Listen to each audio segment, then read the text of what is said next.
Dogs coming into the guide dog program from our puppy raising program, we would typically be bringing them in around about 12 to 14 months of age. My name is Shauna Kemp, and I am a guide dog mobility instructor with CNIB. I have worked for a guide dog school now for over 30 years. I have a question. How does someone get a guide dog? For someone who's looking at getting a guide dog from CNIB, we do ask that they are a CNIB client. And then they will go through our website where they can fill in an application. As an instructor, I would go out and do a home visit with a potential client. We would gather more information as to their lifestyle, what they're looking for in a guide dog, their needs. We'd also do an assessment walk. And by that, I mean, we would actually go out with the potential client. We'd do a long cane walk with them just to assess their own orientation and mobility. In the best case scenario, we would actually be able to take a dog with us. So we could do a walk with a dog. And then from that process, we would get a general feel if a guide dog is right for that person. And then they would be put onto a waiting list for a guide dog. How long is the wait list for a guide dog? The waiting list can vary depending on the school. The larger schools tend to have a shorter waiting list because they are training a lot more dogs. The wait for a guide dog can depend also on if it's your first dog. You want break rules? There you go. My name's Doug. I live in Edmonton, Alberta. Been visually impaired my entire life. My name is Daryl. I've been visually impaired since birth. I live in Edmonton, Alberta. I work as a legal assistant. I'm also a student studying finance, and I am a runner. I got my first guide dog in about 2012 and have had him working until basically the beginning of 2019. I've now, obviously because of the pandemic, just retrained with my second guide and came home about 3 weeks ago.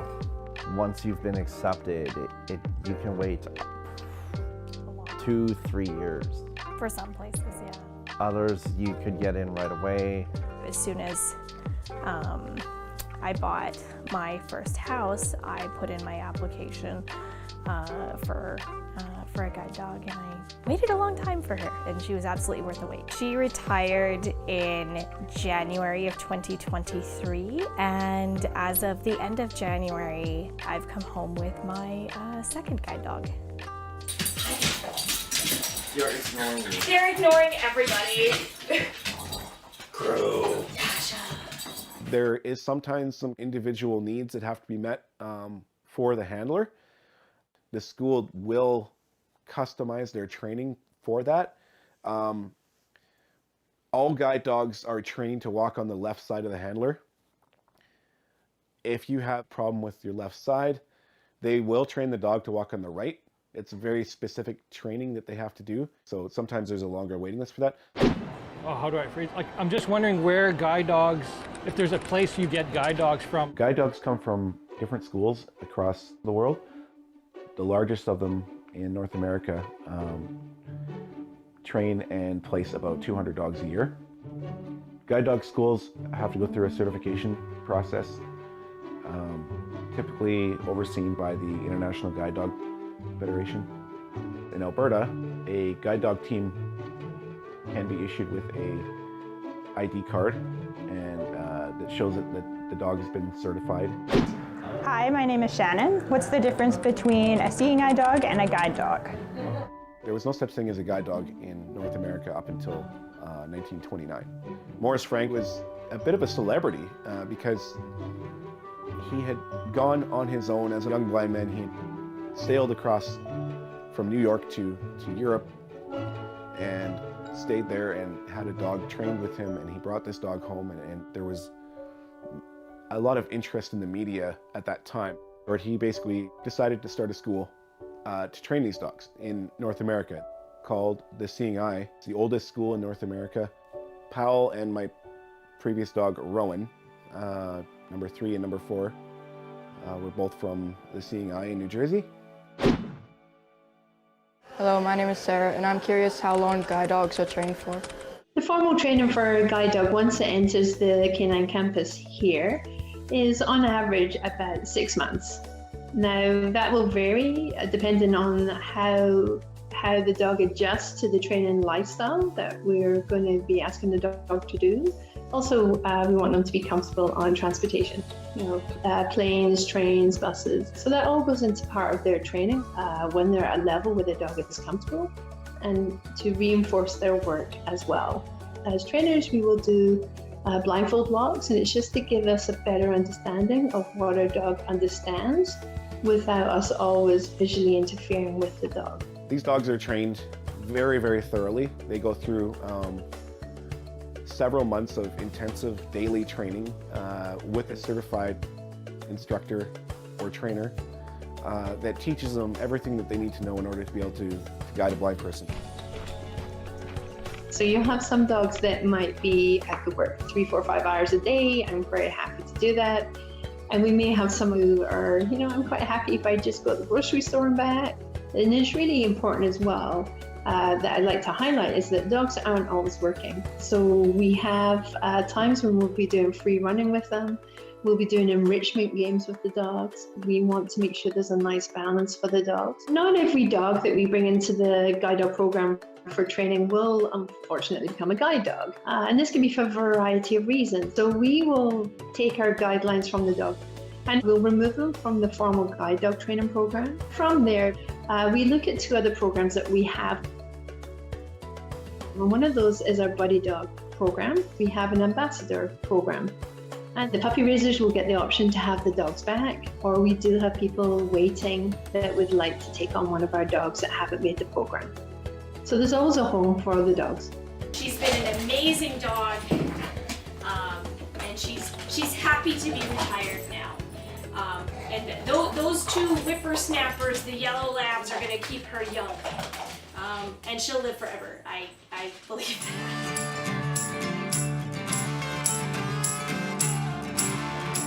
How do guide dogs know where to go? Really, what we're teaching the dog to do, to all intents and purposes, is we're asking them to walk in a straight line, to guide the handler in a straight line until the environment of the handler tells the dog differently. And that could be coming to a road junction, going to a building, finding a door, finding a bus.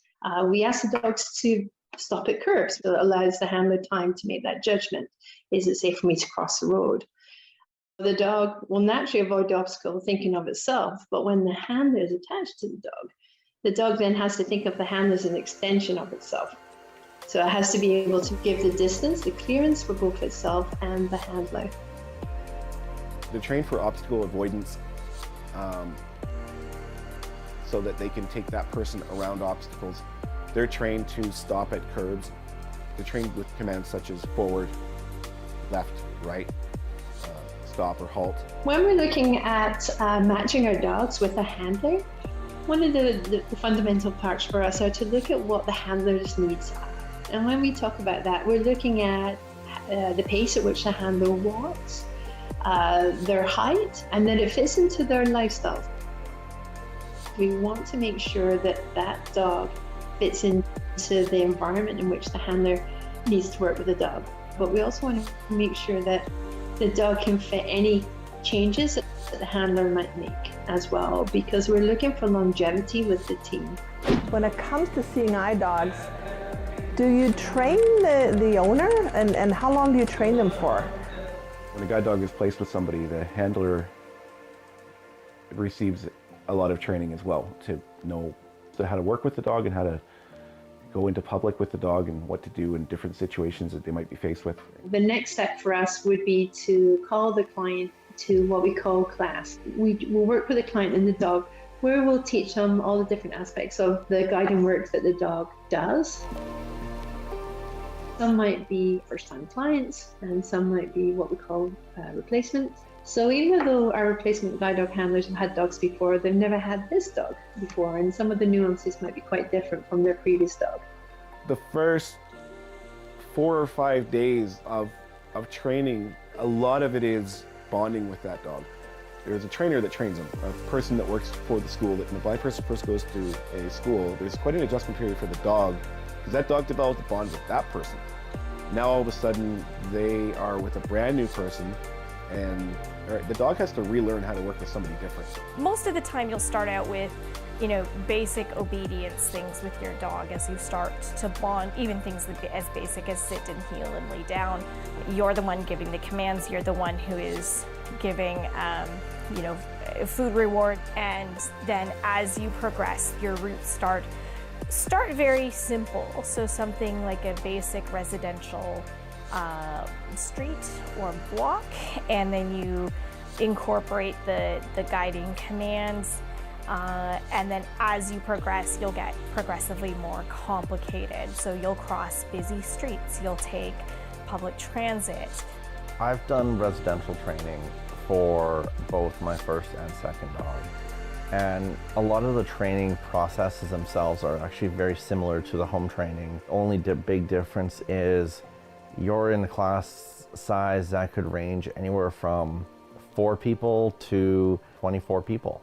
At the school, the 2 to 4 weeks of training, usually about 4 hours of actual harness training every day, 4 hours of walking around with the dog, doing things. Toileting is on a very strict schedule. You wake up at 5 in the morning, you take your dog outside immediately, and then throughout the day there's specific times that you would offer your dog an opportunity to go.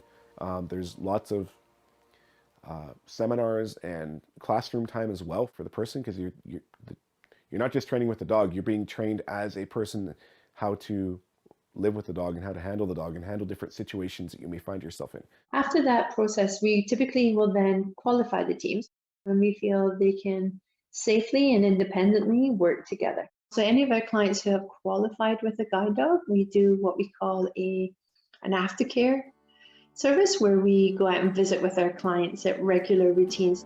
Aftercare will vary from program to program. Some programs do scheduled follow-up visits with a trainer. In terms of veterinary assistance, some programs you're completely on your own for any vet costs whatsoever, while others will provide certain limited coverage for certain things. My first guide, when I came back, I had the ability to acquire as much follow-up or emergency trainer visits as necessary. I had pretty much a bottomless pit of financial assistance if needed. And I mean, that's not the norm. Quite often, all you're really given from the programs are occasional visits from the program trainers, and even that can be done over the phone. We'll typically come up within the first 6 weeks to ensure that the team is still working well. From there, we would also go back at 6 months, and again, we will also go back a year.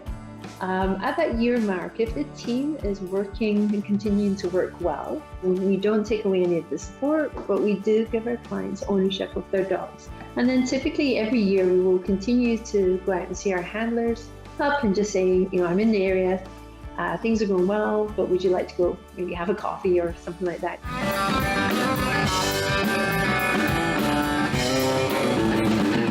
I think training is a process. It's a never-ending process. And you can add additional tasks or commands to your dog's training. You can teach them to target certain stores, certain restaurants. Like, basically what you can train into these dogs is almost limitless. As long as a dog has the capacity and willingness to learn, you have the ability to add on new tasks, new tricks to your training. My first dog, Jenny, I trained her to run with me. Actually, I should probably change that and say that I took her propensity to move quickly and started running with her. And when it came time for me to think about my next guide dog, I knew I wanted a dog that I could conceivably run with. The program I trained with for my second dog, Yasha, has a running guides program.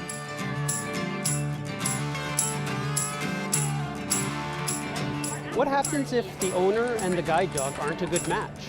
Most of the time, the training schools are going to catch that before it happens. But you may be in a situation where you return home and the dog just doesn't want to work. At which point you have to get back in contact with the school and restart your entire process all over again. I know I wouldn't want to think about the emotional burden that would put on me. I'd like to say that every match that goes out excels and continues until the dog is retired, but sadly it doesn't. Sometimes it can start well, but there might be, the dog might not continue to work as well as we hoped. There might be a health issue that comes up. Some handlers might realize that the dog isn't what they need. We would consider rematching the dog.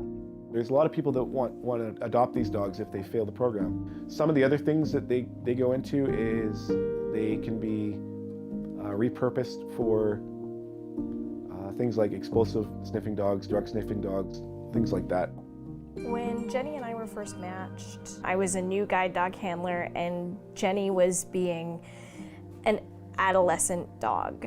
And at first I thought that either she didn't want to be a guide dog or I wasn't cut out to be a guide dog handler. And at the time it was very isolating because all my friends had seasoned guide dogs. We were about 3 months into our partnership and it was horrible.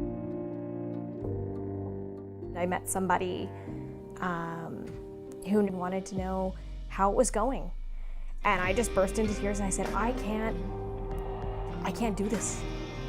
And he goes, okay, I'm on my 3rd guide dog and just so you know, this is totally normal. She's trying to figure out what she can get away with. You need to take a step back and think logically instead of emotionally about what she's doing. And it didn't happen overnight, but it made a huge change into how I worked with Jenny and how I will work with any dog I ever work with. When that team no longer needs me, that is the most rewarding part of my job. Because for me, that's when the team have become a team and the independence is there.